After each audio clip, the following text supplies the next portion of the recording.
Welcome to the Center Square Radio Hour for the first week of November 2024. I'm your host, Chris Krug. The Center Square and the Radio Hour are projects of the Franklin News Foundation, a 501c3 independent, nonprofit, nonpartisan news service. Established in 2019, the Center Square Newswire publishes original taxpayer-centric straight news, focusing on the size, scope, and effectiveness of local, state, and federal government. On the Center Square Radio Hour, our journalists explore their top stories and add insight to the headlines. We'll also present thoughts on the economy from Dr. Orphe D. Von Gie, PhD economist, and bring you the latest in K-12 education news from our Franklin News Foundation's Chalkboard News team. We'll look at the home stretch of the presidential campaigns ahead of Tuesday. We'll hear about the Supreme Court ruling allowing Virginia to keep non-citizens from its voting rolls. And we'll discuss congressional races that are also up for grabs in this election. We'll be right back with all that and more in the Center Square Radio Hour. Are you tired of news that puts politics over people?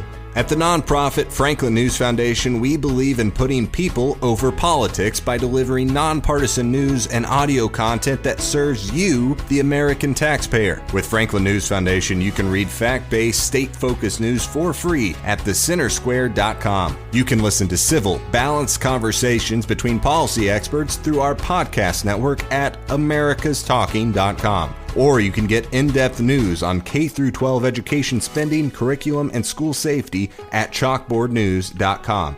It's all free through Franklin, where we put you, the American taxpayer, first in every story, episode, and conversation. And it's only possible through our supporters. Together, we can produce content that puts people over politics and brings Americans the news they deserve. Become a supporter today at franklinnews.org/donate. Once again, that's franklinnews.org/donate. Welcome back to the Center Square Radio Hour. I'm Chris Krug. With more on the presidential race, it's Dan McCaleb. The November 5th general election is just days away. Joining me to discuss the presidential race is Casey Harper, Washington, D.C. bureau chief for the Center Square. Casey, just a few days out, where do things stand? Dan, this is a unique and very tight election. I mean, we've been talking about it for weeks on this show, but here we are. Election day is here. Every day there's some new development, some new potential scandal or gaffe that could move the needle. And the reason we're focusing on those gaffes so much is because the race is so close. In fact, it's gotten even more close since we last talked. Nationally, Vice President Kamala Harris, her lead has dwindled down to maybe less than a point, depending on which poll you look at, maybe about a point. Earlier, just a month or two ago, it was about a 3-point lead. Now, that's pretty interesting because while, of course, the popular vote does not select the president, it does give us a window into how close the race will be. And some analysts were saying that Kamala Harris has to win, the popular vote by maybe 3 points to win the election, which is pretty interesting. So nationally, the race has gotten even closer, which could be a good sign for Trump, actually. And then in these swing states, what's interesting is it's kind of good and bad for Trump or Kamala, because Trump is doing well or has a slight majority lead in all 7 of the closest swing states, But there are some states where Trump really has to win to get his path forward. Pennsylvania in particular is one. I mean, it's not impossible for Trump to become president without winning Pennsylvania, but most analysts say that is a really important state for him. And here we are, and it is as close as it can be, a total toss-up. And so where are we, Dan? We are just a couple of days out. No one knows who's going to win, and the race could not be tighter. So you referenced the swing states. Those obviously are going to be the key to the electoral votes that are needed for one or the other to secure the White House. Trump holds slight leads according to Real Clear Politics polling average in all of those swing states, but every single one of them are within the margin of error. So literally, this could go either way, correct? It could, and actually recent polling has shown maybe those swing states aren't even as much all in Trump's favor. I mean, before they were basically tied, but Trump had very slight leads. But if you look, actually Harris has made a little bit of a gain in Michigan and Wisconsin. She's, now the same averages are showing the same lead actually for Harris, and Trump is not winning all 7 anymore. That's a brand new update. I misspoke there because now I'll just lay them out for you. Arizona, he's up by 2.4, which is a good margin. Pennsylvania, he's up by 0.3, which is I mean, a toss-up. I mean, what is that? That doesn't mean anything. That just means we're going to find out on Tuesday, hopefully, who's going to win that state. This is important, though. North Carolina, he's up by 1.4. He's had some steady success there, and that's a really important state for Trump. Georgia, he's up by 2.6. That's a pretty good lead. But Michigan, Harris is up by 0.8, and Wisconsin, she's up by 0.3. Let's see. And then the other states, I mean, Nevada, Trump has it up by almost a point. And the other states, kind of once used to be swing states, or some people always hope. People always say Texas is going to go blue, but Trump's up by 7 points there. Trump's up by 7 points in Ohio. I mean, you remember, Dan, it used to be that if you won Florida and Ohio, you were the president. But Trump's going to win both of those, almost unless something crazy happens. New Mexico and Virginia, Harris is slated to win those by about 6 or 7 points.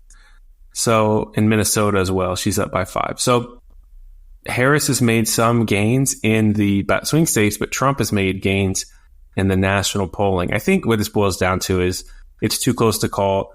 As long as these swing states are this close, Dan, it's going to be all about turnout on Tuesday.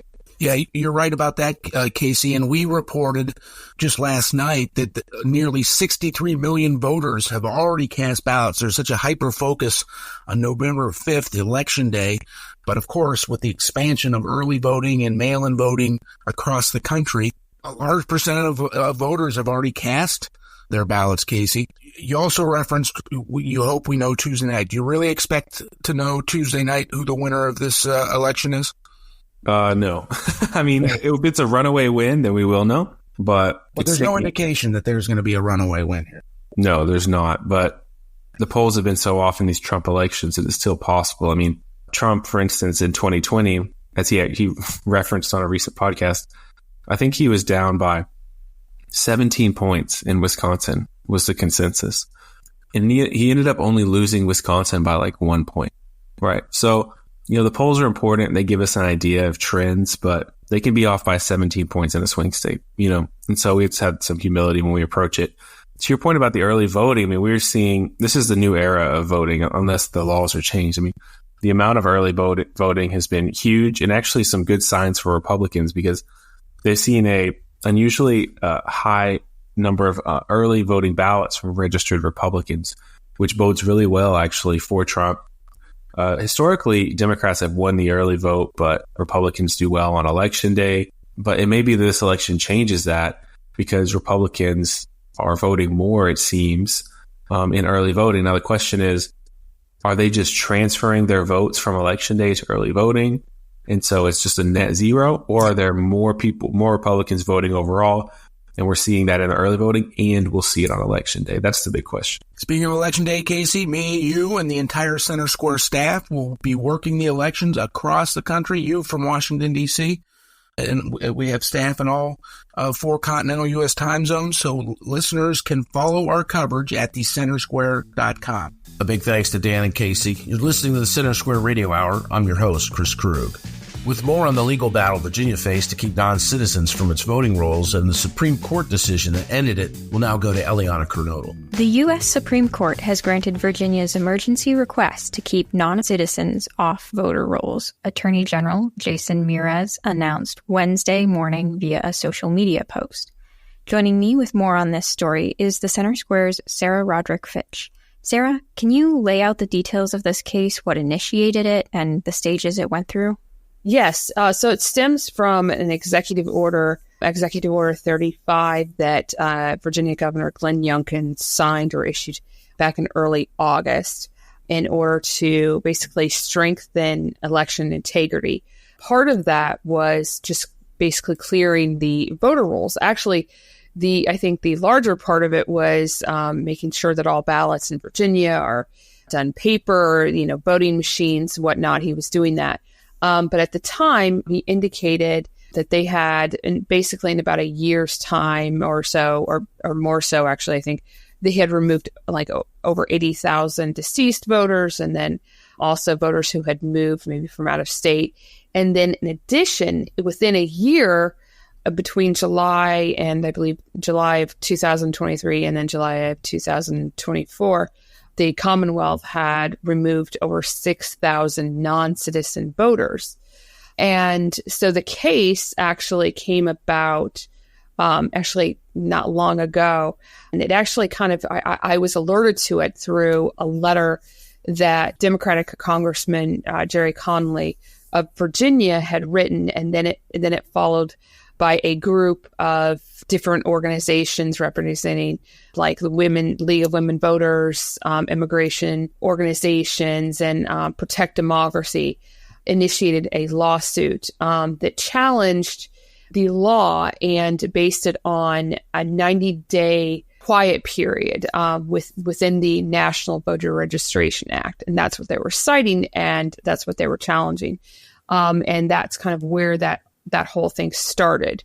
Interestingly, though, the only ones they were targeting were the non-citizens voter registration. I spoke with the attorneys representing that initial lawsuit because following that initial lawsuit, then the Department of Justice filed their own lawsuit, basically identical to the first one, and they did with that within days.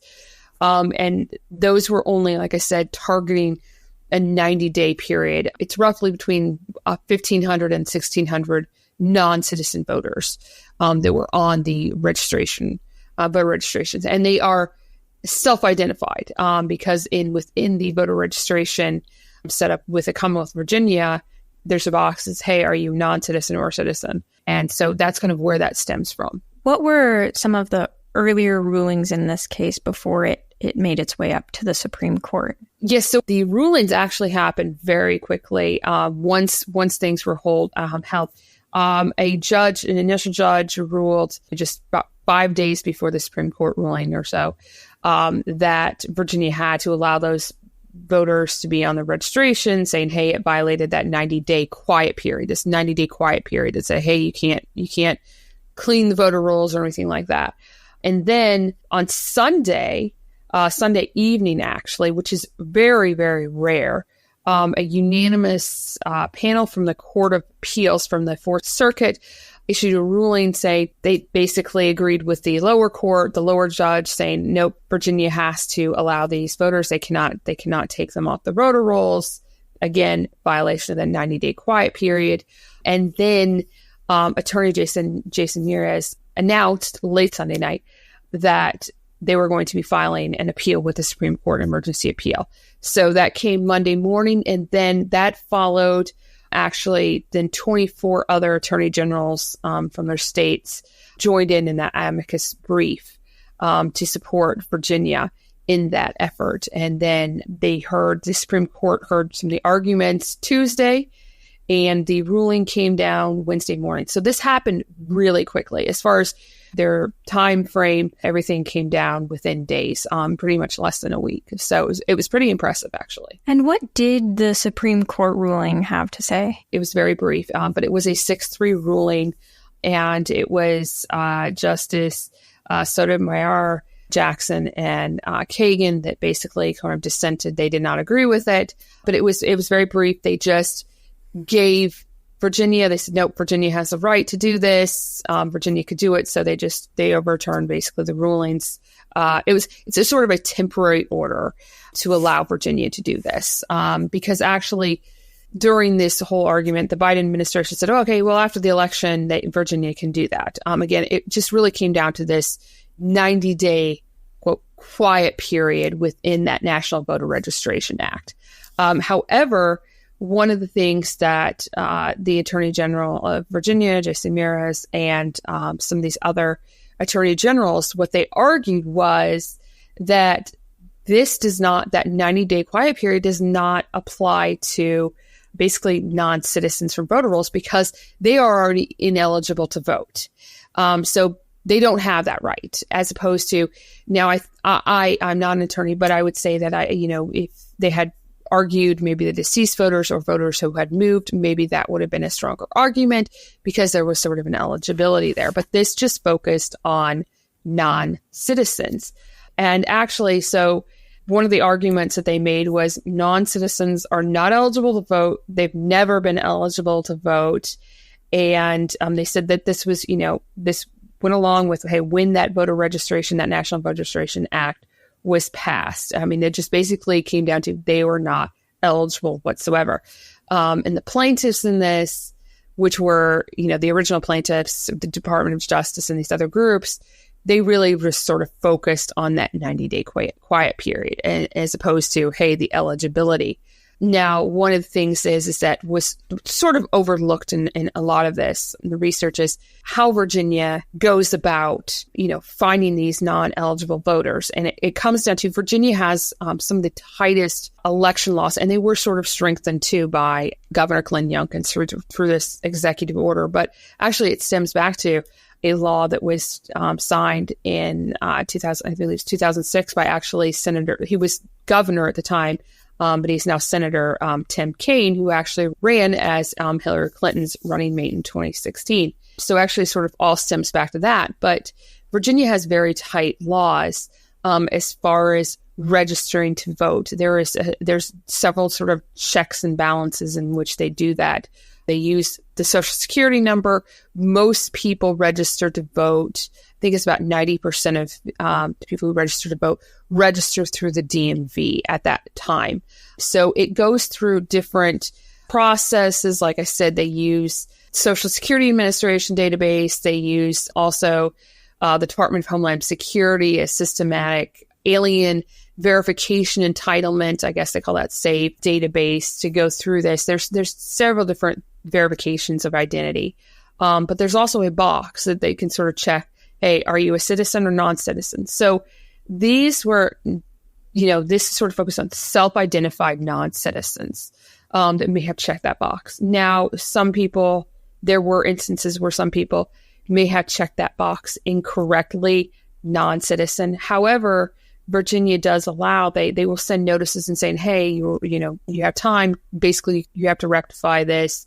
You need to rectify this. If this was a mistake that was made, allowing them, giving them time, sort of a grace period. Hey, go ahead and do that. Also, there's, the idea of provisional ballots and checking that. So all those sort of things were in place when this came down. But really, that's kind of what it came down to, was just sort of the Department of Justice sort of really focused on this 90-day quiet period. Well, Sarah, thank you for your insights on this story. Listeners can keep up with this story and more at thecentersquare.com. Thank you, Eliana and Sarah. You've been listening to the Center Square Radio Hour. I'm your host, Chris Krug. While the presidential election has dominated the headlines, congressional elections across the country will determine which party controls each chamber. With more on these races, we'll now return to Dan McCaleb. As all eyes and ears are firmly focused on who wins the White House, voters on Tuesday also will determine who controls the two chambers of Congress, the U.S. House and Senate. Joining me to discuss this today is Casey Harper, Washington, D.C. Bureau Chief for the Center Square. Casey, are the races to control the House and Senate just as close as the race for the White House? That's a great question, Dan, because we have been discussing how the race between Vice President Kamala Harris and former President Donald Trump is a toss-up. But actually, if you're a Republican, there's better news for you out there. There's no guarantees, and it's definitely going to be tight. But there's, based on my looking at it and just what states are where, how well Trump is doing in national polling, and even the betting markets, it's looking good for Republicans, especially in the Senate. It's a little tighter in the House.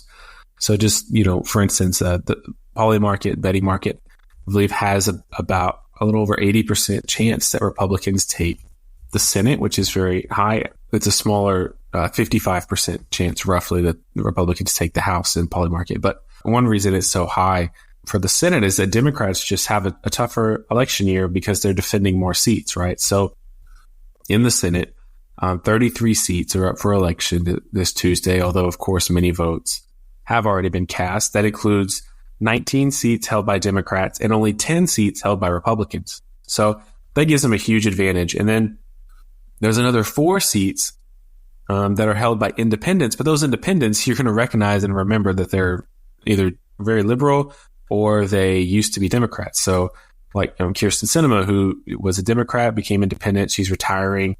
Of course, Bernie Sanders, everyone knows Bernie, independent, but votes like a Democrat for the most part. And Angus King and Joe Manchin, who are also, Joe Manchin's retiring, Angus King's not, but a Democrat. So if you lop those in with the Democrats, that's 23 seats that are Democrat or lean Democrat or formerly Democrat, whereas only 10 are held by Republicans. So simply Republicans just have to defend fewer seats, and there's more opportunities for Democrats to lose. And in some of those seats, they're really struggling.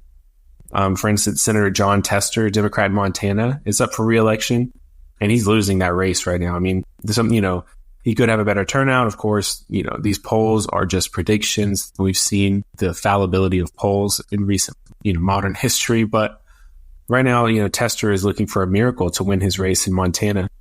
And no Republican seats that are being defended right now are really seen as in big danger. I mean, they could lose, but there's nobody who's just underwater in the Republican races. So Democrats have a lot more seats to defend. And some of those races, there are toss-ups. I can pull up. There are 7 toss-up races in the Senate, and 6 of them are currently held by Democrats, Dan. Wow.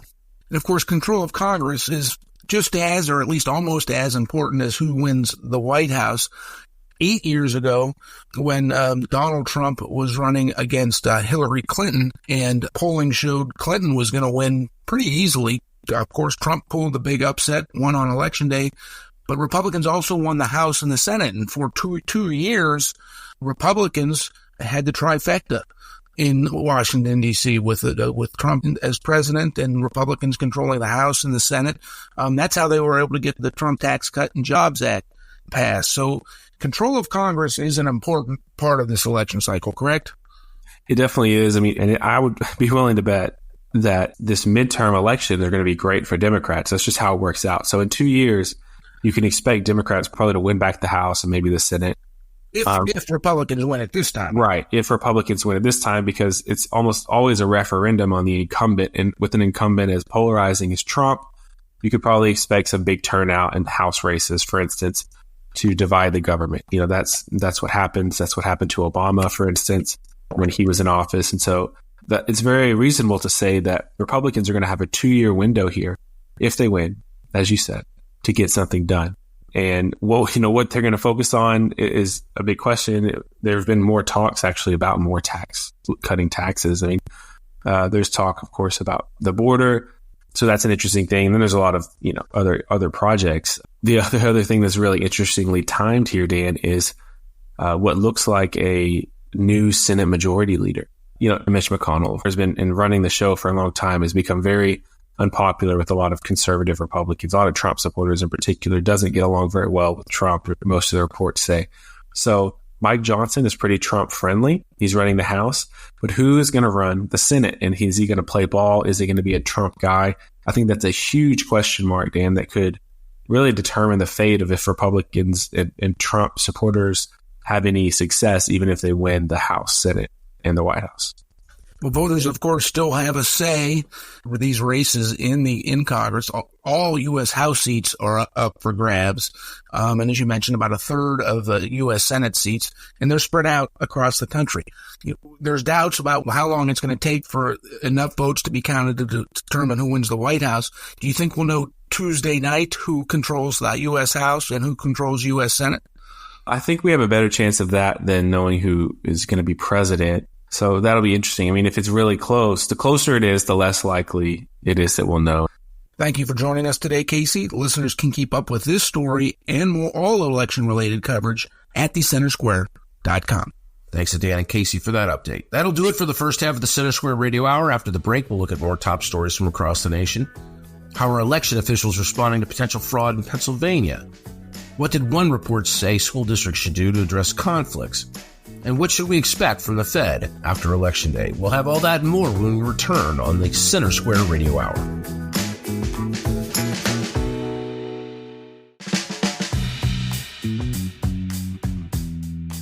Welcome back to the Center Square Radio Hour. I'm Chris Krug.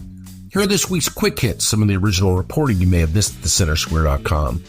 A federal judge appointed by former President Donald Trump has denied a request for her recusal in the case against Ryan Wesley Routh, the man accused of attempting to assassinate Trump in September. U.S. Judge Aileen Cannon said in an order Tuesday that she saw, quote, no proper basis for recusal, end quote. Prosecutors charged Ryan Wesley Routh, 58, of Hawaii, with possession of a firearm by a felon, possession of a firearm with an obliterated serial number, and attempted assassination of a major presidential candidate. A California regulatory agency says it won't release new information on a new carbon credit proposal that it said earlier could significantly impact the cost of fuel, shipping, and airline tickets in the state. The California Air Resources Board is voting on November 8th on whether to adopt more stringent requirements for its low-carbon fuel standard program. If this regulation is passed by CARB, a 15-gallon fill-up of gas would cost an extra $5.25 next year, while a round-trip ticket between New York and Los Angeles could see prices go up by $35.20. 5 weeks after Hurricane Helene hit North Carolina, schools in Avery and Yancey counties remain closed, as reported by the state's Department of Public Instruction. A total of 28 school districts experienced structural damage, affecting 459 traditional public schools and 24 charter schools. On Thursday, the legislature approved over $65 million to fund building repairs and other hurricane-related recovery efforts. A coalition of state officials and business leaders is urging Fortune 1000 companies to abandon certain diversity, equity, and inclusion policies. The letters came as Democrats and Republicans publicly battle over DEI policies, including at the country's biggest companies. Some corporations, such as Home Depot, Lowe's, Ford, and Toyota, have already scaled back their DEI programs. In the federal corruption trial of former Illinois House Speaker Michael Madigan, prosecutors walked jurors through energy legislation with a former utility attorney to illustrate the importance of Madigan to the state's largest utility. Former ComEd General Counsel and Senior Vice President Tom O'Neill took the stand as prosecutors reviewed energy bills considered by lawmakers from 2011 to 2019. Prosecutors allege ComEd offered no-show jobs and contracts to Madigan allies to secure favorable legislation in Springfield. You can find more on these stories and others like them from across the country at thecentersquare.com. We'll be right back with more on the Center Square Radio Hour. Teacher Lauren Johnson returned all the graded essays but one. He believed that one student was capable of more. I don't believe taking the middle of the road is your philosophy. This time, write something you really believe.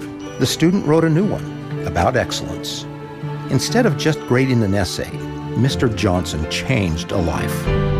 I am that student. I became a writer, and I wrote this to thank him. Thank a teacher and pass it on from passiton.com. Welcome back to the Center Square Radio Hour. I'm Chris Krug. With more on voter fraud concerns in Pennsylvania, we'll go back to Eliana Curnow. Pennsylvania election workers flagged 2,500 voter registrations dropped off last week in Lancaster County for suspected fraud. Joining me with more on this story is the Center Square's Pennsylvania editor, Kristen Smith.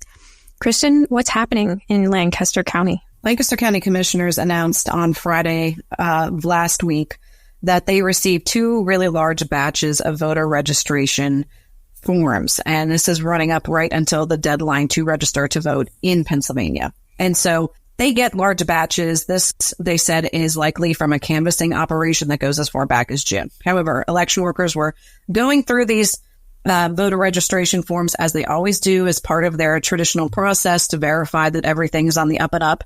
Well, this time they found that everything was not on the up and up. Workers apparently noticed that there was a lot of applications filled out in the same handwriting. And then you had instances of voters' information that was all correct, but it wasn't their signature. And so when they would call, and they would find out their signatures by checking voter rolls. That's how they would figure this out. So then they would call the voter and talk to them. And that voter would say, no, I didn't fill that out. That's not me. Then the opposite was happening. There would be a voter's name with all this incorrect identifying information. And again, with a fake signature. And then again, they would call that voter, and that voter would say, that's not me, that I'm not connected with that ballot. So there's several different ways that this was detected. This came out, on Friday, and it appears to be the first confirmed investigation into voter registration fraud. There have been other counties that have been mentioned in this, but the DA there in Lancaster County didn't want to name them specifically. There's been reports that Luzerne and York County are some of the ones that are affected, and these are all central PA. So it's unclear that the canvassing operation that has been suspected of being involved in this, they have not been named either. And it's important to clarify that there's 2,500 votes that are under review. Some of them have been deemed legitimate. But there are a significant number, 60% of the ones reviewed so far, that have been deemed fraudulent. This is, like I said, it's really, truly the first confirmed documented instance in this election of true voter fraud. What is important here, too, is that although the district attorney said this would be step one in a fraudulent voting process, step two would be obviously using these mail-in ballots to cast a fraudulent vote. And because some of the ballots, too, it was just, it wasn't like it was all Republicans or all Democrats or all a specific party. There would be such minor changes as a different address. So it begs the question, what were they using these fraudulent registrations for? The district attorney doesn't have any thoughts on that other than they've been stopped, and therefore step two of the process, as in casting a fake vote, is not going to happen. This isn't the only instance where people are raising election concerns. What else has happened in the state?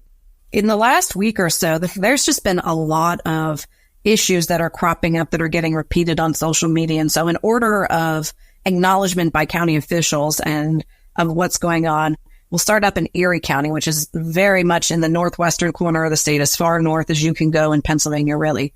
Their election board officials are saying that there's up to 20,000 ballots that have been affected by errors, such as some voters are getting duplicate ballots. Others are saying their mail-in ballots never arrived. The Postal Service can't account for thousands of ballots. There's just a real headache up there as far as getting people the votes that they have requested.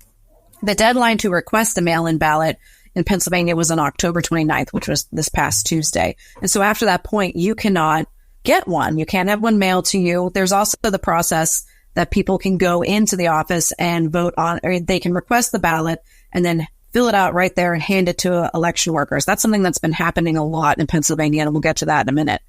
But in Erie, the voters weren't even getting that far, so they've been given through Sunday to come to the election office and basically get a new ballot in order to cast their vote there. Typically, the way a mail-in ballot process works in Pennsylvania is you receive it in the mail, you fill it in, and then you mail it back, or you put it in a ballot box. So this is going to require residents truly to probably follow the process of just handing their ballot right over once it's completed, because ballots have to be received by 8 p.m. on election day. So I wouldn't expect that voters would want to take the chance of getting it on Sunday and then hoping that it'll get there by Tuesday.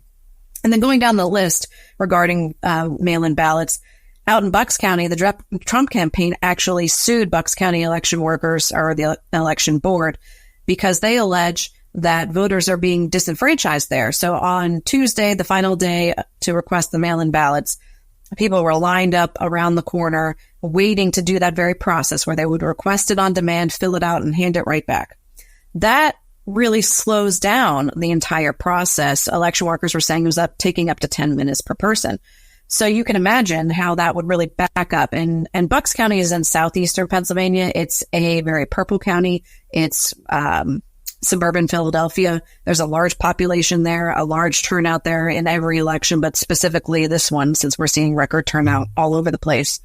And so there was Republican voters specifically saying that county workers were coming out and telling them to get out of line around 2:30 in the afternoon, even though they needed to get in there before 5 p.m. There was a report that police were blocking the entrance.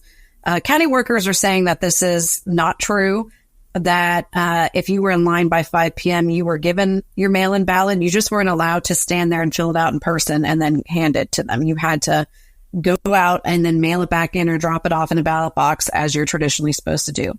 Then there is supposedly a bomb threat against the Republican the Republican campaign headquarters in Montgomery County, which is also southeastern Philadelphia. There's been a lot of smaller reports about voter intimidation or disenfranchisement in that way that are less substantiated. So that's just some of the problems that have happened over the last week. And it's expected that as we get closer to election day, these issues might ramp up. It seems like the State Department is trying really hard to keep people confident, to keep people feeling like elections are safe. They're coming out every day through up until election day to basically give a prepared statement that in some cases responds to these news events, but also just gives more information about how voters can get their mail-in ballots, how they can vote on election day, all those kind of things. So the tension is ratcheting up in Pennsylvania, and by our next recording, we will know what kind of impact this had, if at all. Well, Kristen, thank you for your insights on this story. I know Pennsylvania is not the only one seeing these sorts of issues. There's reports of other states that are facing reports of everything from voter intimidation allegations in Wisconsin to a ballot box being set on fire in Washington state. Listeners can keep up with these stories and more at thecentersquare.com. Thank you, Eliana and Kristen. You're listening to the Center Square Radio Hour. I'm your host, Chris Krug. With more on a report examining the impact of culturally divisive topics on school districts, we'll return to Eliana Kernodle. A report released last week estimated that culturally divisive conflicts cost school districts $3.2 billion during the 2023-2024 school year. It also said that schools could have saved $1.96 billion by reducing conflict. Joining me to discuss this is Chalkboard News editor Brendan Clary. Brendan, who wrote this report and what did they have to say? A group of researchers from the UCLA, the University of Texas at Austin, American University, and the University of California, Riverside. They put together a report that relied on survey questions from 467 superintendents, and they did 42 follow-up interviews. And some of them, they quoted some of those interview materials pseudonymously with some of these superintendents and had, fake names there to describe like, okay, here's their situation. So all of this in an effort to try to quantify the cost of culturally divisive conflict. That's the term that they used to describe these things. And I think I've written about these a lot. I think we've all seen this, nationally or in our local school districts of people talking about, the cultural divides in the school boardroom, essentially, right? Like the LGBTQ plus policies, right? Transgender policies, locker room policies, content moderation. What books should students be able to have access to? Should they have access to that book, right? The one that's been banned in, a couple of states or, it's been removed. And then should we use the word banned or removed? Like there's a lot of these different kinds of things. And there's a lot of different values that are ascribed to those different kinds of terms and those different kinds of words. And, so all of these are really fraught politically, a lot of like hot button issues. And so what they were trying to ascertain is how much are those issues costing school districts? How much has that, raised the price of the education system essentially? And what they based that on was, do superintendents say that they've experienced cultural division and like this conflict, and how do they rate their school district and, maybe what they spend. And so it's a look at indirect costs and also direct costs. So how much did you spend on school security? How much did you spend on, a new PR person or like a changing role for a PR person? How many people have left the district? So it's all encompassing. So I think that that's something to think about with that 3.2 billion number. And also the 1.96 billion number is how much some of that is indirect costs versus, direct costs. So that's what they were trying to do. Another thing that the report found was that the high conflict districts cost $80 more per student. These moderate districts cost $50 more per student. And these low conflict districts cost $25 per student. And so that's how they kind of tallied that here's how we save money, and get down to that $1.96 billion in savings is through kind of that sort of tally and applying it to a national focus. So one of the other things is how do you reduce that conflict, right? What are the ways that you can sort of say, okay, we have like a high conflict district where, people are being outspoken. You have groups like Moms for Liberty and Parents Defending Education coming in and saying like, we don't want to have these books in our library. How do you reduce that conflict? And what the report author said in the conclusion of their report was essentially, we need to diminish the opportunities for, quote, conflict entrepreneurs to disrupt and distract and gain power in school board meetings and elsewhere. And again, I'm quoting from the report, such efforts would not prevent evidence-based or value-based disagreements regarding school policies, and that disagreement is appropriate and to be expected in diverse democracies, but rejecting this small number of conflict entrepreneurs would help ensure that community members communicate their disagreements in a manner consistent with democratic principles. And I spoke to the co-founder for Moms for Liberty, Tiffany Justice, and she said that is nonsense. She disagreed with the entire sort of premise of the report. And she said that it's sort of ridiculous to try to say that parents or, these organizations who are speaking out are the problem. Because she said she called it obfuscation. She said it's deflection. And she said basically like, we're not going to be silenced for speaking out on what she called a failing system, right? And she said, if schools were not trying to get away with ideological warfare, almost, and she didn't use that terminology, but she said like trying to put stuff into the school district that parents disagreed with, then we wouldn't have the problem. And so that's what she told me. And again, that what would be the better thing? Like, what would you do instead? And so she said, we just shut up and go along with the indoctrination and the demoralization of our children so we don't cause a problem and cost the school district money. And I think that that's kind of what, you get into if you say, like, what is the problem? Or like, what is the problem if it's conflict? Is it that they're speaking out, right? What is sort of the issue and how do you tamp that down? And so I think the report authors are saying you need to, diminish and reduce. And it doesn't get a lot more specific than that. I spoke to the lead author of the report, John Rogers, who's a professor of education at UCLA. And he said that there is a lot of different kinds of divisive topics, especially around, schools closing and that kind of thing. But that these, what he called conflict campaigns around culturally divisive issues, that they're a little bit different. So that's something that he said was, it's not just like, hey, we're shutting down a school, or hey, we like somebody messed up and we want to talk about it as a community. He said, that they're coordinated, they're highly resourced, and they're connected to broader networks. And so he called them a real and pressing challenge to school district leadership, as well as to public education and American democracy more generally. He said it's important to name the fact that a key to the health of public education is to simply diminish the power of these conflict campaigns. So I again, like, we have these deep divides here. You have a parental rights group leader saying that it's actually not the parents' fault. Like, it's the school districts. They need to listen to what parents are saying and they need to follow it and they need to do it. And we're not going to stop until we get what we want, which is for our schools to teach kids to read and to not be filled with what they say is indoctrination. And then on the other side, you have the researcher who talked to superintendents saying, these organizations or these broader networks, these conflict entrepreneurs is another term that they use in the report. These are the problem, and that we need to fix it by minimizing the amount of impact that they can have.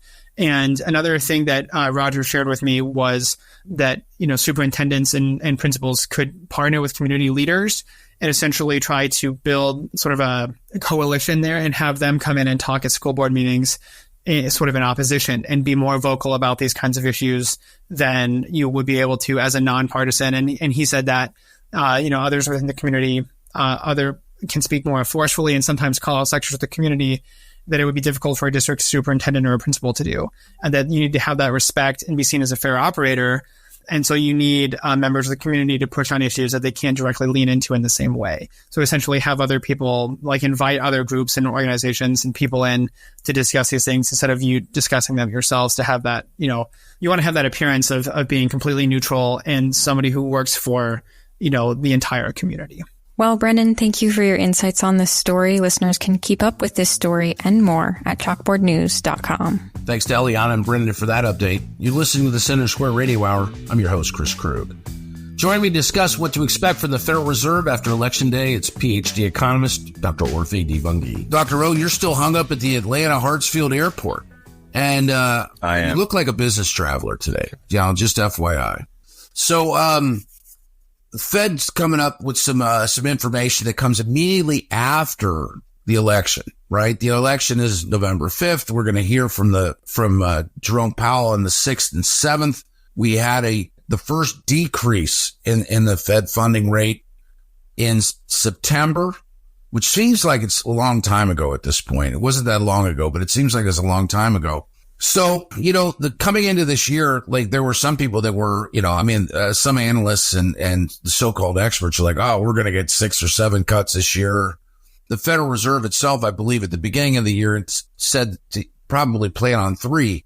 We didn't get our first one until September. I mean, economic data is pouring in like crazy right now. What are your early thoughts on what's going to happen with the Fed funding rate?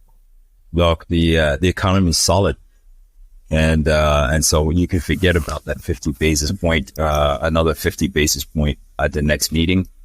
You could probably forget 50 basis points before the end of the year. We might just get 25. Okay. And I think that's what markets are pricing in right now. When you look at pricing, what you notice is that, traders had, priced in way too much and that actually kind of the expected path of the Fed funds rate has actually gone shallower and kind of come back to where the Fed dot plot was at in September, right? So we just went too far again, markets always go too far. And now we're back to, I think, what the Fed's dot plot was pointing to, which is a gradual decline to maybe 3% by 2020, end of 2025. The market seems to be anticipating this election going in a certain direction. Jerome Powell, you and I have talked about this before, doesn't have an interest in that, at least not one that he's expressing professionally, right?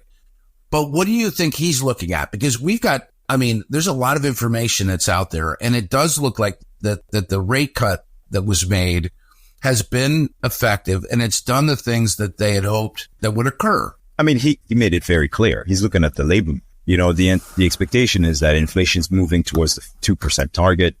Core PC had been running below 2% before last month, right? On a 3-month annualized basis. So it's all about the labor market. The labor market surprised in September. We're going to see what happens next week. So I think that's what, growth is on people's minds, including the Fed chair. So what do you anticipate for the balance of the year? I mean, it's a little bit of a crystal ball question for you. But, as we said, you had some analysts that were thinking that we'd get 6 cuts. We didn't get one till September. And then we got, I think, in the minds of some, if not many, 50 basis point cut. What do you think's left? I mean, between now and New Year's Day? Yeah, I think we'll get 25. I think we'll get 25 at the next meeting. We might get 25 again at the meeting after that. I mean, remember, there are forces, even though growth is very strong, there are forces that are kind of acting as headwinds, right? See, if the election happens to be one of them. Financial conditions are tightening a little bit again with the 10-year yield going up.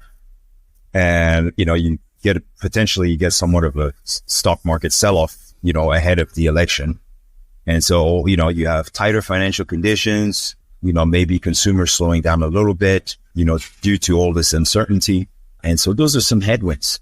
And so I think the Fed's going to stick to the plan and lower the Fed funds rate a couple of times this year, 25, next 2 meetings. But it's kind of what was in the dot plot, right? So nothing's really changed. Yes, growth is pretty strong, but there are headwinds.